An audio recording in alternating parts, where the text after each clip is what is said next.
Hari ini kita mau mencoba untuk merakit sebuah PC yang high performance tapi tanpa RGB.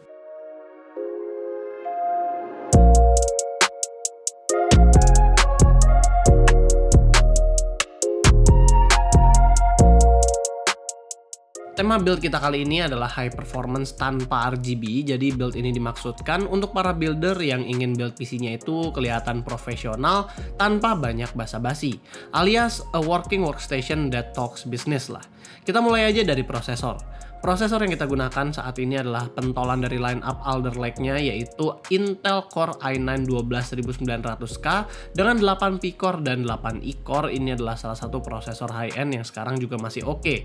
Walaupun sekarang jadi ketinggalan satu generasi, tapi tetap aja ini adalah CPU bertenaga tinggi. Dengan hadirnya Core i9 Raptor Lake juga membuat harga dari Core i9 Alder Lake ini jadi turun. Jadi kalau ada yang mau beli prosesor yang powerful tapi nggak terlalu mahal-mahal banget, Core i9 Alder Lake adalah pilihan yang worth it. Motherboardnya kita menggunakan ROG Strix Z690F. Motherboard ini juga ketinggalan satu generasi karena sekarang Z790 sudah launching, namun motherboard ini masih cocok banget buat dibeli karena mobonya sudah bisa support generasi ke-13. Jadi kalau nanti mau upgrade prosesor ke Raptor Lake, mobo ini masih bisa. Nah, bahas sedikit mobonya. Jadi yang spesial dari motherboard ini adalah dia mempunyai VRM yang kenceng dengan 16+1 power stages, pastinya bisa jalanin Core i9 Alder Lake ini dengan mulus. Apalagi kalau untuk build yang mau high performance gini, motherboard yang memang bener-bener capable sangat dibutuhkan. Nah, buat RAM, karena di build kita kali ini kita akan menggunakan barang-barang non-RGB, kita akan menggunakan RAM yang waktu itu pernah gua review juga. Cleve UDIM Value Series ini merupakan salah satu RAM DDR5 yang nggak pakai heatsink dan cocok banget buat dipakai di workstation atau build PC yang nggak heboh-heboh. RAM ini menggunakan chip SK Hynix dengan standar frekuensi dari JEDEC di 4800 MHz CL40. Untuk yang review unit kita kali ini, satu DIMM-nya berkapasitas 32 GB alias satu keping ini berkapasitas 16 GB per kepingnya. Voltase default dari RAM ini hanya 1,1 volt sesuai dengan standar DDR5, dan juga power managementnya ini pintar karena di dalam RAM kecil ini ada built-in PMIC yang berfungsi meregulasi daya yang dibutuhkan memori ini saat jalan, dan bahkan Cleve klaim kalau operating voltage-nya sebenarnya masih bisa lebih rendah lagi. Buat SSD-nya tentunya kita pilih yang paling kenceng juga, dan yang kenceng dan cukup mainstream saat ini adalah PCIe Gen 4 X4. Sebenarnya brand apapun buat build ini bisa asalkan punya speed yang kenceng. Di sini kita menggunakan Apacer punya. Kalau dari codename-nya ini adalah AS2280Q4U. Dengan kapasitas 1 TB seharusnya kapasitas segini speednya mencapai 7000-an di read, tapi nanti kita tes aja. SSD ini juga mempunyai heatsink bawaan, jadi kalau misal kalian ingin beli tapi motherboard kalian tidak punya heatsink SSD sendiri, tetap tidak masalah. Buat CPU coolernya, kali ini kita nggak menggunakan all-in-one water cooling seperti biasanya yang kita pakai, melainkan kita menggunakan air cooler dari brand Skype. Nama dari produk ini adalah Skype Mugen 5 Black Edition. Mugen itu sendiri bisa diartikan infinity dari bahasa Jepang, yang artinya ini infinity 5. Air cooler ini menggunakan satu fan 120 mm yang bisa ditambah lagi di bagian belakang menjadi push pull, tapi di sini kita pakainya yang push aja. Modelnya menggunakan heatsink tinggi seperti Cooler Master Hyper 212, dan air cooler ini sudah sangat dirancang agar nggak menghalangi RAM, terutama kalau mau menggunakan RAM yang besar-besar. Pemasangan air coolernya juga cukup mudah. Kalau kita menggunakan Intel dengan soket LGA 1700, cooler ini juga sudah support dengan LGA tersebut, jadi kita nggak harus pakai bracket LGA 1200 untuk memasangnya. Kalau buat casing, kita menggunakan casing Tecware Nexus Air. Ini adalah sebuah casing black full mesh yang nggak neko-neko dari Tecware. Jadi ini benar-benar sebuah casing untuk workstation yang nggak perlu basa-basi. Casing ini mempunyai clearance fan depan sebanyak 360 mm, bagian atas juga bisa sampai 360 mm, sementara di bagian belakang bisa support 1 kali 140 atau 120 mm. Walaupun tadi kita bilang ini adalah casing full mesh, tapi tetap side panelnya terbuat dari tempered glass untuk showcase hardware. Oh iya, karena casing ini hanya menyediakan satu fan 120 mm di bagian belakang, kita mengganti semua fan-nya dengan Wonder Snail 120 dari Skype. Mereka klaim kalau ini adalah salah satu fan yang silent di kelasnya. Harga satu fan-nya hanya sekitar 185.000, jadi ini masih termasuk budget. Dan kita di sini ada 6 buah kipas, yang berarti ada 3 fan di depan yang menarik udara luar ke dalam, dan 3 fan lagi bertugas untuk mengeluarkan udara panas di dalam. Nah, karena kita menggunakan banyak fan, kita pastinya juga butuh fan controller, dan di sini ada salah satu fan controller yang bagus dari Tecware, namanya adalah Tecware OmniHub. Dia bentuknya kecil banget dan bisa juga menjadi RGB hub untuk para RGB lovers, dan kerennya hub ini juga bisa mengcover up to 8 fan PWM. Jadi berguna banget buat kalian yang suka sama fan banyak-banyak. Sayangnya OmniHub ini tidak magnetik, jadi kita mesti tempelin di belakang casing. Untungnya di bagian belakangnya udah tertempel 3M, jadi kita tinggal kelupas dan tempel aja. Nah, kalau power supply, karena kita akan menggunakan komponen yang high-end semua, kita bakal menggunakan power supply modular dari Corsair yang berkapasitas 1000 watt dengan 80 plus gold efficiency.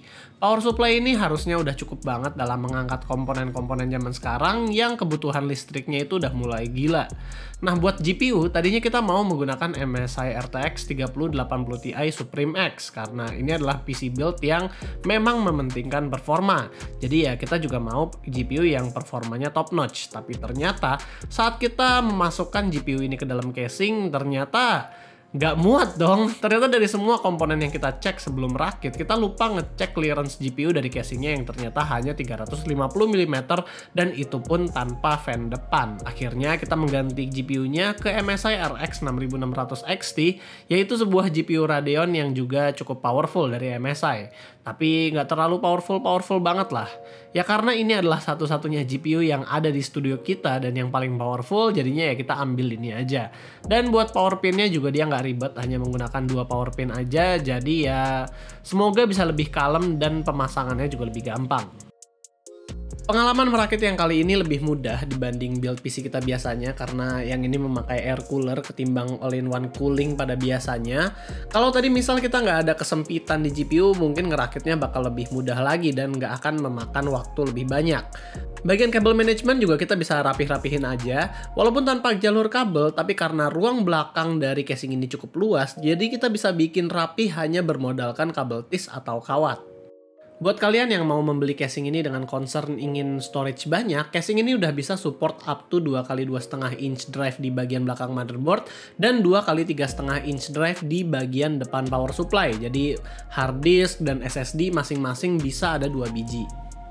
Nah, masuk ke performanya, jadi di sini kita nyetel RAM-nya itu di 4800 aja karena saat kita waktu itu pernah setel RAM-nya di 6000, ada yang salah sama RAM-nya, jadi di sini kita ya main aman aja. Di Cinebench R23 skor dari Core i9 12900K-nya lebih rendah ketimbang saat kita memakai all-in-one water cooling, tapi bisa dibilang nggak terlalu jauh.